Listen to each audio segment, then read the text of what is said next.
Ya, Assalamualaikum warahmatullahi wabarakatuh dan salam sejahtera kepada semua pelajar-pelajar. Oke, bertemu lagi kita dalam video Cikgu Zul Syekh. Oke. Jadi dalam video kali ini kita akan sambung silibus geografi tingkatan 3. Oke, ini adalah kesinambungan daripada bab 4 tentang tumbuhan tumbuhan semula jadi yang ada di Malaysia, yaitu flora, dan sekarang kita pergi bab 5 yaitu hidupan liar, fauna pula. Jadi dalam bab ini kita akan belajar 4 perkara tentang hidupan liar. Yaitu hidupan liar di Malaysia yang terdapat di Malaysia, spesiesnya, and then kedua, kepentingan hidupan liar di Malaysia, and then yang ketiga, kegiatan manusia yang mengancam hidupan liar di Malaysia, dan keempat, yang terakhir yaitu ini kita punya fokus utama, yaitu langkah-langkah usaha-usaha pemeliharaan dan pemeliharaan hidupan liar di Malaysia. Ini yang paling penting. Ya, jadi tadi Anda saya tengok video canting harimau Malaya kan. Jadi apa tuh harimau Malaya sebenarnya? Harimau Malaya merupakan salah satu spesies terancam di Malaysia ini. Kenapa namanya harimau Malaya? Sebab kenapa bukan Malaysia? Kenapa Malaya kan? Jadi sebenarnya harimau Malaya itu merujuk kepada spesies harimau nih. Yang semakin pupus ini. Jadi lambang kebanggaan negara kita. Bukan harimau, bukan semua sama, memanglah ada harimau yang lain kan. Lebih kurang juga, cuma spesiesnya berbeza, beza genetiknya dan dia punya tempat juga. Contohnya ada harimau Bengal, harimau Siberia kan, ada banyak jenis. Jadi kita Malaysia, kita ada spesies harimau kita sendiri, yaitu namanya harimau Malaya, yang menjadi ikon, menjadi bilang orang duta kepada kita punya pasukan atlet negara kita. Bukan boleh semua atlet, kita guna hitam kuning tuh, lain harimau kan. Jadi harimau belang. Jadi itu salah satu kebanggaan negara kita, dan sinilah kita belajar bagaimana untuk memelihara spesies harimau kebanggaan kita ini. Dan juga spesies yang lain. Jadi tanpa membuang masa kita pergi kepada 5.1, yaitu hidupan liar di Malaysia.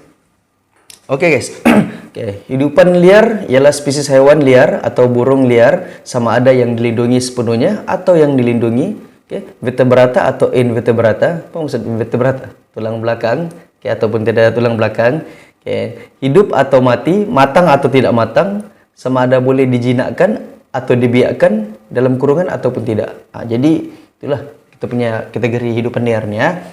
Jadi kita tengok contoh. Contoh beberapa hidupan liar. Kita ada helang merah, kita ada tapir.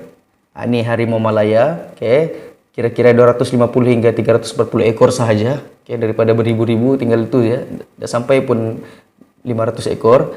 And then beruang matahari, sunbay, yang itu mentega kacang sunbay itu kan. Itulah dutanya. And then enggang. Burung enggang. Kita ada badak Sumatera. Badak Sumatera pun semakin pupus, ini pun sangat bahaya. Dan di monyet Belanda, proboscis, ini di Sabah. Banyak nih, Sungai Kinabatangan. Di Sarawak pun ada yang hidungnya panjang nih. Dulu dia jadi bilang orang bilang maskot sukan Sabah. Dan kita ada orang hutan. Ini di Sepilok. Kalau yang laut pula, kalau hidupan laut kita ada penyu, ini Terengganu terkenal dengan penyu. And then kita ada dugong, ini gajah pygmy, kurang dari 1.500 ekor. Di lokasinya mana? Hutan Kinabatangan, Tabin dan juga Tengah Sabah. Jadi gajah pygmy ini pun diancam kepupusan juga. Sebab kita tebang hutan kan untuk kelapa sawit. Gajah pygmy ini dia beza sedikit dengan gajah di Afrika sana. Gajah pygmy ini dia kecil. Kecil sedikit. Alright. Jadi seterusnya, tadi tuh nih ada Gulosari, apa tuh vertebrata, invertebrata, itu yang tulang belakang sama yang tidak bertulang belakang. Omnivore, apa maksudnya? Yang makan daging dan tumbuhan. Herbivore makan tumbuhan saja. Carnivore makan daging. Ini sudah belajar kan sekolah rendah. Tahulah. Kita manusia apa? Kita semua. Kita omnivore, kita makan daging juga, makan tumbuhan. Jadi tanpa buang masa, sudah kenal tadi binatang-binatang itu yang secara umumnya ada beribu spesies sebenarnya, tapi ini yang bilang orang yang besar yang diancam kepupusan. Kita tengok 5.2, yaitu kepentingan hidupan liar di Malaysia. Apakah kepentingan hidupan liar di Malaysia? Apa kegunaannya sebenarnya? Apa faedahnya? Jadi kita nih pengetahuan kita sebenarnya banyaklah, kita punya kesadaran pengetahuan rakyat Malaysia tentang kepentingan hidupan liar nih masih kurang lagi. Sebetulnya masih banyak yang buru binatang liar nih, hidupan liar nih. Belum ada kesadaran, jadi sebetulnya kita belajar nih ya. Jadi kepentingan pertama yaitu keseimbangan ekosistem. Inilah rantaian makanan nih. Banyaklah. Ini dalam sains sudah belajar kan, pengeluar, pengguna primer, sekunder, tertier. Apa kesannya jika satu lapisan satu pengguna itu terjejas, pupus, dia akan mengganggu rantaian makanan yang lain. Bila tiada pengeluar, tiada primer, tiada sekunder, tiada tertier. Takkanlah haiwan yang yang makan daging kan. Gara-gara tiada dia punya mangsanya, terpaksa pula dia makan tumbuhannya. Mana boleh, kesian lah kan. Jadi seterusnya yang kedua yaitu ekopelancongan. Ekopelancongan nih ekoturism. Ekoturism nih, ekopelancongan nih, maksudnya pelancong datang untuk melihat ekosistem kita. Dia datang untuk tengok hutan, tengok flora dan fauna kita. Bukannya datang mau tengok KLCC, mau tengok mall apa. Terutamanya pelancong dari negara barat sana, Eropa sana. Dorang datang sini bukan mau tengok kita punya bandar. Bandar dorang lagi besar, Pak. Bangunan dorang lagi tinggi-tinggi. Jadi dorang datang sini mau tengok ekosistem kita. Seperti ada di tempat dorang kan. Jadi contohnya apa? Aktivitinya melihat dan berinteraksi dengan hidupan liar. Tengok orang hutan di Sepiluk, menunggang gajah di Pahang, perentas hutan. Banyak di tempat nih. Contoh lokasi Anda boleh pilih sendirilah. Dan mendidik masyarakat tentang pentingnya usaha pemeliharaan hidupan liar. Selain melancong tuh memberi pendidikan lah. Pusat konservasi hidupan liar dan sungai di Sungai Dusun Selangor, ini Tapir. Penyu pula. Lepas tu kita ada buka peluang pekerjaan. Kalau pelancongan lah, pemandu pelancong. Ramai kawan saya kerja pemandu pelancong nih. Dan juru latih scuba. Untuk yang menyelam tu kan. Ini pengendali hidupan liar. Jadi banyak peluang pekerjaan. Itu ekopelancongan, menggerakkan ekonomi negara kita sebenarnya. Yang ketiga yaitu dari aspek pendidikan. R&D, penyelidikan dan pembangunan. Banyak universiti-universiti buat untuk kajian penyelidikan, dan ada juga memberi manfaat kepada alam sekitar, tapi pada masa yang sama juga memberi manfaat kepada ekonomi negara kita sebenarnya. Hasil kajian itu yang penting. Dan mendapat pengetahuan baru dan tidak bergantung kepada dapatan dari negara lainnya. Kita buat kajian dan masuk National Geographic, kita menjadi sumber ilmu kepada saintis dari luar negara. Bukan kita belajar dari dorang, dorang pula yang belajar dari kita. Takkanlah saintis dari luar negara yang datang membuat kajian di negara kita kan. Malulah kan. Patut kita kaji hidupan liar kita sendiri. And then kerjanya dalam bidang profesional apa? Veteriner, pensyarah, penyelidik, ahli forensik, pensyarah lah yang banyak. Jadi pengkaji, jadi saintis. Dan melestarikan alam sekitar. Program kita semula. Ini dapat hurailah, anda faham saya kan? Dan mengekalkan dan melindungi biodiversity. Biodiversity ini kepelbagaian. Jadi kita melindungi. Bila ada pendidikan, ada kesadaran, maksudnya adalah orang yang akan melindungi biodiversity, hidupan liar kita. And then kita tengok nih, apa nih contoh nih. Apa maksud arachnida? Haiwan yang mempunyai 4 pasang kaki seperti laba-laba, dan juga kalajengking. And then biodiversity, kepelbagaian spesies tumbuhan dan hewan dalam persekitaran semula jadinya. Ini ada kan belajar kan dalam sains kan, biodiversity kan. And then seterusnya 5.3 yaitu apa kegiatan manusia yang mengancam hidupan liar di Malaysia. Jadi sini ada dinyatakan ada 5 sebab utama. Kegiatan utama manusia yang mengancam hidupan liar. Yang pertama yaitu pembalakan. Ini sudah faham. Pembalakan macam mana? Kita tebang hutan semuanya. Pengkuarian. Kita bina kuari. Kita ambil batu. Macam-macam lah kita ambil. And then apa lagi nih? Pembinaan empangan. Kita bina empangan. Kita sekat aliran sungai. Tebang hutan. Memang sangat menjejaskan. And then keempat yaitu pertanian. Kawasan hutan diteroka, kita tebang hutan, kita jadikan sebagai kawasan pertanian, terutamanya sawit lah. Di Malaysia ini sawit. Banyak hutan kita ditebang untuk penanaman sawit. And then kita ada pengangkutan dan perhubungan, tebang hutan, untuk buat apa? Highway, buat jalan raya, macam-macam lah. Jadi menjejaskan habitat tuh. Sebab itulah banyak binatang yang mati dilanggar di jalan raya tuh. Bukan salah binatang tuh, kita yang salah sebenarnya. Jadi ada 5: pembalakan, kuari, empangan, pertanian, dan juga pengangkutan perhubungan. Itu kegiatannya. Ini Kalau keluar soalan ini ditanya nih, jawab gitu ya, hurai sendiri. Berdasarkan apa yang Anda paham. Ya, cukup ingat dia punya fakta utama saja. Alright, kita pergi kepada 5.4 yaitu usaha pemeliharaan dan pemeliharaan hidupan liar di Malaysia. Nah, ini yang paling penting nih lah. Macam mana kita mau pelihara dan pulihara. Apa maksud pelihara? Pelihara ini maksudnya benda yang masih bagus kita jagalah supaya dia tidak rosak. Kalau pulihara juga pemeliharaan benda yang sudah rosak kita perbaiki. Itu maksudnya. Jadi pemeliharaan dan pemeliharaan hidupan liar adalah penting untuk mengelakkan kepupusan hidupan liar. Of course lah. Kita tidak mau dia pupus. Contohnya yang harimau Malaya tadi tuh. Kita mau generasi lain pun nampak tuh. Harimau tuh. Yang jadi macam apa nih, Sabah rhinos tuh, badak Sabah tuh kan. Badak Borneo tuh. Dulu badak tuh jadi apa bilang orang maskot pasukan bola sepak Sabah, sang badak. Tapi binatang itu sudah pupus. Jadi ganti dengan apa? Astagfirullah, sorry. Apa sekarang ya? Tembadau kah? Jadi kita tidak maulah berlaku benda yang sama terhadap harimau Malaya. Berbagai langkah sudah diambil oleh berbagai pihak, terutamanya kerajaan untuk kita memelihara dan pelihara kita punya hidupan liar. Yang pertama melalui undang-undang lah.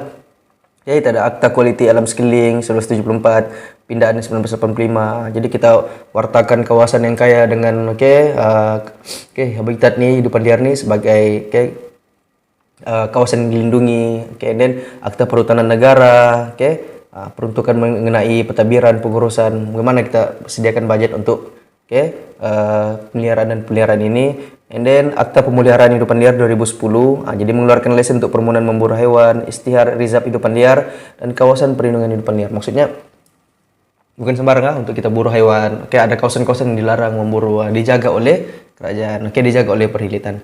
Jadi kita ada macam mana nih? Ini ada glosari. Taman laut. Taman laut ialah kawasan perlindungan bagi ekosistem marine, terutamanya terumbu karang, flora serta fauna. Ini kawasan taman laut. Kawasan pinggir laut, pulau dan juga pantai dan juga dasar laut. Tempat batu karang itu semua. Dan pemeliharaan, usaha mengekalkan keadaan asal. Maksudnya benda yang masih bagus tuh kan, macam saya cakap tadi. Kita pelihara seperti asal, dan pemeliharaan untuk memulihkan semulanya. Kembali kepada keadaan yang asal supaya generasi akan datang boleh melihatnya juga. And then kita ada langkah seterusnya, itu yang langkah kedua. Pertama undang-undangan, yang kedua yaitu kempen kesedaran. Ini kempen kesedaran lah supaya orang semua sedar dan paham tentang kepentingan hidupan liar ini. Di bawah kepimpinan kelolaan WWF, World Wildlife Federation. Ini ada PBB ya, kalau tidak silap. Menyelamatkan penyu dan harimau di Malaysia, memberi kesedaran kepada masyarakat tentang hidupan liar nih. Jadi itu ada dia punya logo tuh. Apa tuh yang panda gitu? Beruang gitu, hitam putih itu. Itu logo WWF. Jadi banyak program yang dibuat oleh WWF. Campaign We Hug Tapir. 2018. Sempena Hari Tapir Sedunia. Pada 27 April setiap tahun. Meningkatkan kesedaran. Tapir ini mau pupus sudah. Jadi kita mendidiklah generasi muda. And then campaign kurangkan penggunaan beg plastik dan hari tanpa beg plastik. Ini sudah umum lah kan. Tanpa beg plastik. Ada kan hari-hari yang dilarang kan. And then Hari Tenggiling Sedunia. Sabtu ketiga bulan Februari setiap tahun. Itu Hari Tenggiling. Ini beri kesedaran lah. Tenggiling ini pun sebenarnya mungkin pupus. Ramai orang yang buru tenggiling ini apa untuk dijual. Jadi kan makanan eksotik. Iya. Makan tenggiling kan. And then seterusnya kita ada pusat konservasi dan juga taman negara. Pusat conservation ya, konserv, kita pelihara. Dan taman negara adalah antara usaha yang dilakukan oleh kerajaan untuk melestarikan alam sekitar. Pusat konservasi ini ditubuhkan untuk tujuan penyelidikan, pendidikan, rekreasi dan juga ekologi. Taman negara pula merupakan habitat bagi kebanyakan spesies hidupan liar di Malaysia, di samping jadikan pelancongan. Jadi kita tengok di peta nih. Contoh nih, senarai list pusat konservasi dan juga taman negara. Yang ada di Malaysia ada banyak. Pusat konservasi ini ada pusat konservasi Tungtung di Bukit Pinang Kedah, hidupan liar, banyak pusat konservasi ni. Ada untuk apa nih? Untuk gajah di Pahang, dan penyu di Rantau Abang, Terengganu, di Maloyo Basin, kalau di Sabah ni Maloyo Basin, Lembah Danum. Itu pusat konservasi. Kawasan yang dijaga. Tidak boleh orang sembarang masuk tebang memburu haiwan di sana. Dan kita ada Taman Negara Pahang, kita ada Taman Negara Ndorompin, Johor, dan Taman Negara Tanjung Datu, Sarawak, Taman Negara Bako di Sarawak. Kalau di Sabah nih, kita ada Taman Negara Kinabalu, Taman Negara Banjaran Kroke, Taman Negara Pulau Penyu. Jadi kalau yang Sabahannya kita pergilah. Kinabalu itu merupakan kawasan taman negara. Biasa nampak kan logo taman-taman negara. Apa dia punya bilang orang nothing but photo. Leave nothing but footprint. Jangan ambil apa-apa kecuali ambil gambar. Lepas itu jangan tinggalkan apa-apa kecuali tapak kaki. Dan juga kenangan lah. Jangan tinggal. Maksudnya jangan kotorkan lah.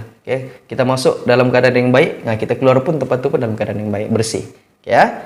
Jadi contohnya kalau yang kritikal ni macam penyu. Itu sangat dijaga. Kalau penyu sinonim dengan negeri apa? Terengganu. Oke guys, langkah seterusnya yaitu penyelidikan dan pembangunan, research and development. Ini biasa dilakukan oleh pihak kerajaan dan kerjasama universiti. Contohnya kalau macam di Sabah ni, Universiti Malaysia Sabah lah. Jadi saintis-saintis dari universiti bekerjasama dengan pihak kerajaan bagi dana, bagi bantuan untuk mereka buat kajian. Apa tujuannya kita buat kajian ni? Penyelidikan tentang hidupan liar ni. Kita kaji mana yang mau pupus, mana yang habitatnya yang terjejas. Jadi bila kita banyak buat kajian, kita ada banyak pengetahuan tentang hidupan liar ni. Jadi kita tahu macam mana untuk pelihara dan macam mana untuk pulihara. Jadi contoh tu saya tidak payah cerita lah, cukup kamu tahu. Agensi kerajaan macam Perhilitan, itu yang peringkat negara kita. Lepas tu kita ada tadi itu WWF tu kan.